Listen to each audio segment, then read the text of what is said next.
बिस्मिल्लाहिर्रहमानिर्रहीम। अस्सलाम वालेकुम नाज़रीन, मैं हूं मोहम्मद बिलाल और आप देख रहे हैं मेरा यूट्यूब चैनल। नाज़रीन, ये जो मेरे साथ इस वक्त शख्स खड़ा है ये कोई बच्चा नहीं है, बल्कि इनकी 50 साल एज है, 50 साल इनकी उम्र है और ये मेरे साथ खड़े हुए हैं, लेकिन फिर भी मेरी हाइट जो है वो इनसे ज़्यादा लग रही है। हर किसी इनकी तजलील करना मकसद नहीं है। वीडियो बनाने का एक तो मकसद ये है कि मेरा रब जो है हर चीज़ पे कुदरत है, किसी को छोटा बनाए वो बड़ा बनाए, वो इस चीज़ पे कादिर कुदरत रखता है।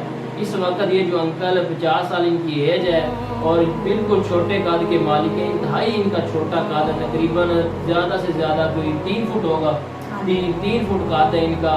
तो इस वक्त ये बहुत बड़ी मुश्किल में है। इनकी जो वालदा एक तो बहुत ज़्यादा अलील है, दूसरा उनकी टांग टूटी हुई है। तो उस हवाले से भी आप लोगों के साथ अपना कोई इजी पैसा नंबर या जायज़ कैश नंबर शेयर करेंगे ताकि आप लोग जो है वो इनकी मदद कर सके। दूसरा, इनसे बात करेंगे, पूछेंगे कि इनकी जो रोज़मर्रा की ज़िंदगी है वो कैसे गुजर रही है, किन मुश्किलात का इनको सामना है।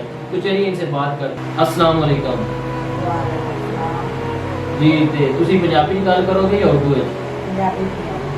नाज़रीन, इन्हां नाल पंजाबी च गल करनी पैनी क्योंकि उर्दू नहीं समझते, ते इस वास्ते इन्हां नाल पंजाबी विच गल करने आ। तुहाडा नाम की है? मेरा नाम मोहम्मद इकबाल है। तुहाडी इस वक्त कितनी उम्र है? मेरी शादी को 50 साल हो गए। अच्छा, तुसी शादीशुदा जी? हाँ जी, हाँ जी। अच्छा, कितनी देर होगी शादी हो गई? मेरी शादी सन 2000 तकरीबन 22 साल हो गए इन्हां दी शादी में। अच्छा, तुसी काम शाम की करदे जी? कोने जी पहला काम मैं करता रहा थी, छोड़ियां पकाता था। वो जी गवर्नमेंट के तरफ से बंद हो गया। उसके बाद जी मेरे को कोई कारोबार नहीं होता ना, कोई पता पर जी रंगे कोई यार के लिए कोई चले गया तो उधार कर देते हैं थोड़ी बहुत। अच्छा, बाकी उम्र तुहाडी जेहड़ी है वो 50 साल है हाँ जी, ते तुहाडे बाकी होर बहन भाई ने? हाँ जी, हाँ जी, हो गया।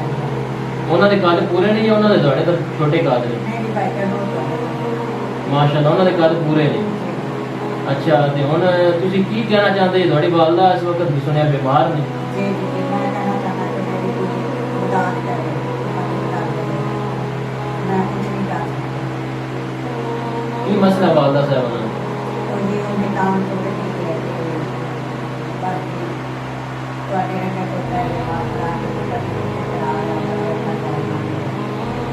अल्लाह ही है। अच्छा, तो लोग तो तंग शंग नहीं करते छोटे कद में गल्लां करन या कोई मामला?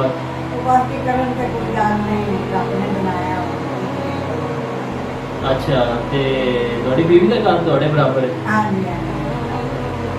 नाज़रीन, हम जायज़ कैश या इजी पैसा का नंबर मेंशन कर रहे हैं, तो हम अपनी तरफ से भी इनकी मदद करेंगे जो हो सके।